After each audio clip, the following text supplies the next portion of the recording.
if you go down and check your family tree, you're gonna have some, coconuts. You're gonna have some apples. You're gonna have some oranges. Then you try to figure out how did all that get on one tree.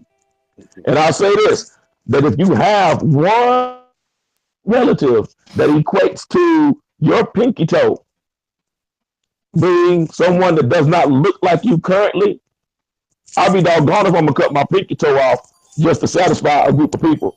Because I don't know about anybody else, but if you ever stubbed your pinky toe on the coffee table, I guarantee you, you can't walk, you can't talk, and all you see is stars. I yield the mic.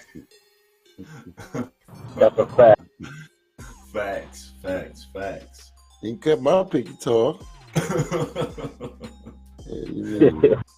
Real talk.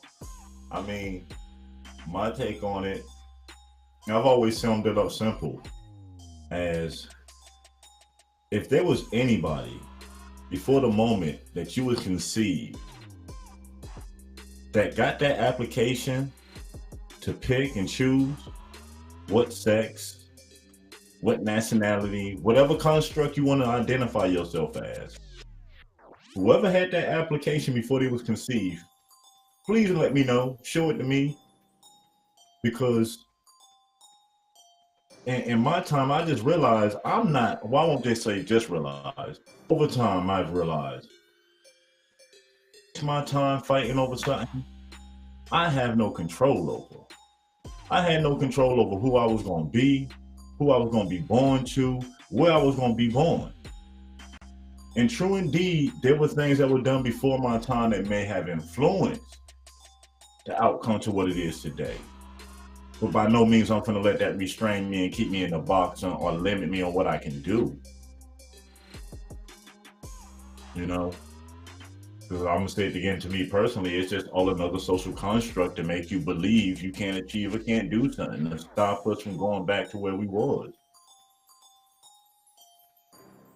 And that's just my personal take on it. I mean, anybody else have anything else they want to add into it?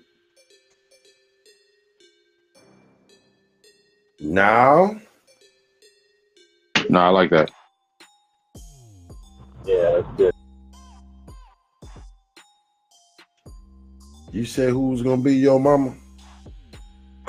You chose this, brother. I mean, it's just a way I just look at it. I knew you Don't was let gonna that be my distract mama. us from- We have a job to do, And like we say, our mission statement at the Thompson's Assembly is the education and social services and teaching of the culture of helping the indigenous American become self-sufficient. And it starts by everybody taking that time out to do genealogy. You said it.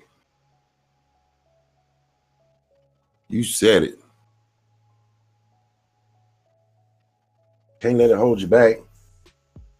Can't be out here talking about some, it's for all my ancestors.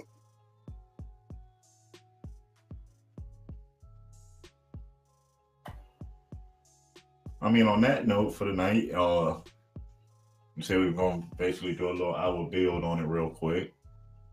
Anybody got any closing remarks they want to add into it? Well, I guess go ahead, sir. Go ahead. No, I was just gonna say, I look at the one era that we say nothing was really done, but major things were done, and that was the civil rights movement. And everyone looks at the face of the civil rights movement as Reverend Dr. Martin Luther King, but there were a lot of those behind the scenes that did a ton of work, and you never knew how radical they were, but they let their money do the talking for them. For example, Sammy Davis Jr. played a major role in the movement, because we have to remember, Dr. King had a family. It cost money to get from town to town. He wasn't hitchhiking. He wasn't walking all the way. So money had to come from somewhere. Harry Belafonte. Tell daylight coming, we wanna go home. It was a major contributor. And sometimes I think that when it comes to this issue of race, that we fall in line with those that yell the loudest.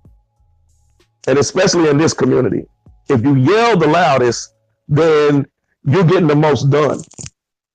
But we are to be working in secret and moving, because whether people like it or not, and I know some are trying to get out of this system, but in order to get out of this system, it's going to cost you money to get out of the system. And then once you're out of the system, you're still going to need some form of currency in order to just make it day to day. So I would take this stance and say, again, listen with your eye, your third eye.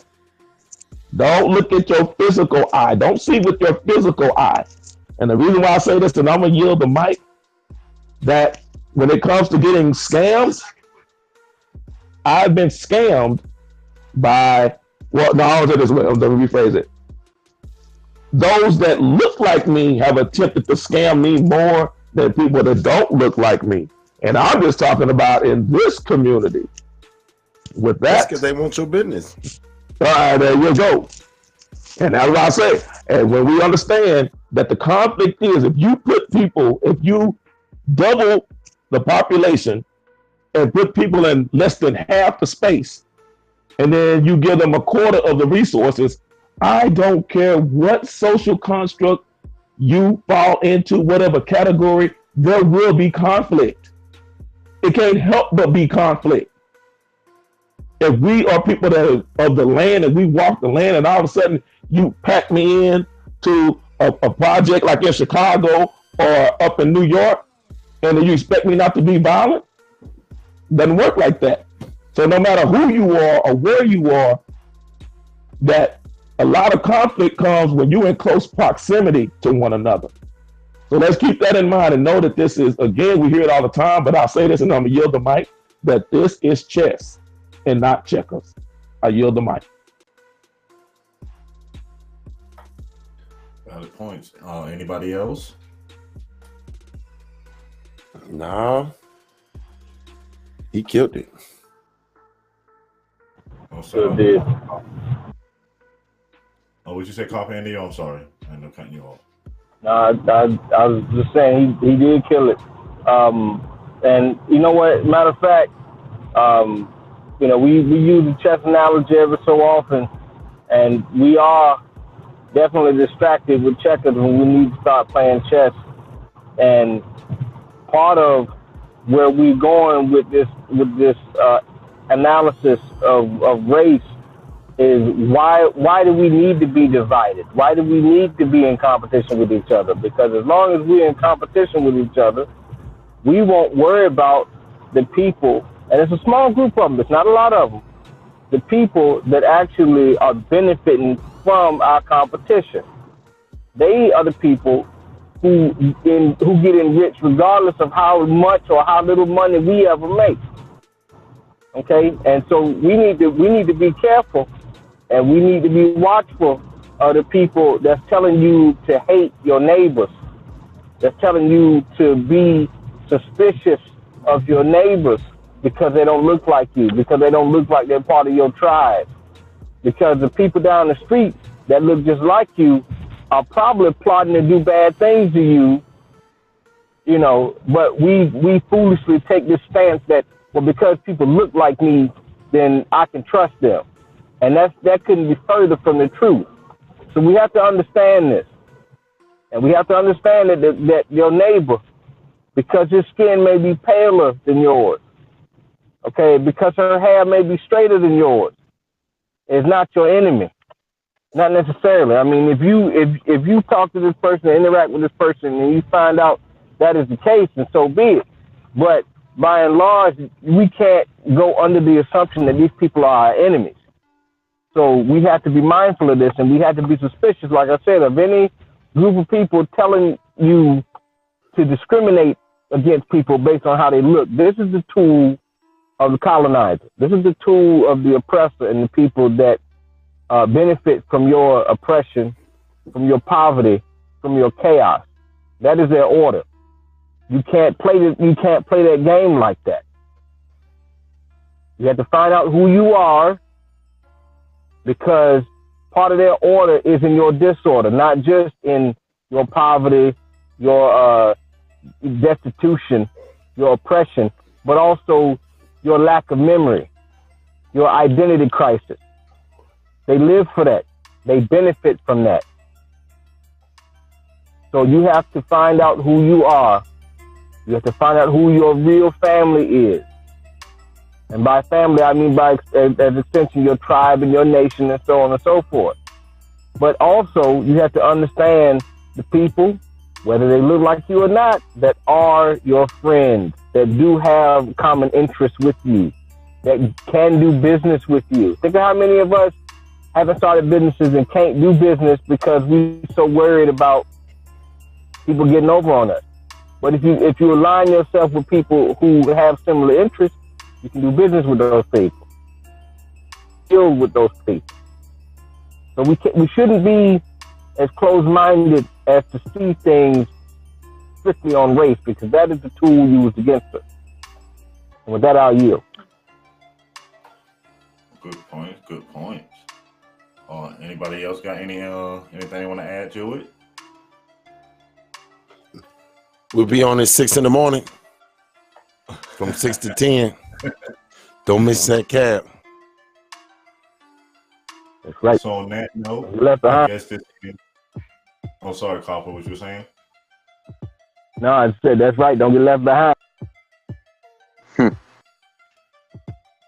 So I guess on that note, that ends the first bill on what is race, and this will be the first of many, because we all know that one conversation isn't going to fix anything. You know, it's just an icebreaker, and maybe next time around we can get people from the audience to put your input forward on how you feel about it or how you see it, or so we can all start working towards a way for us to get out these situations, But we know the first thought is genealogy, and like Coach say, don't forget to catch that cab in the morning. It's been nice. Enjoyed that everybody came out. Peace. See you in the Grand Rising. Good night. Peace. Thanks, everybody. Peace.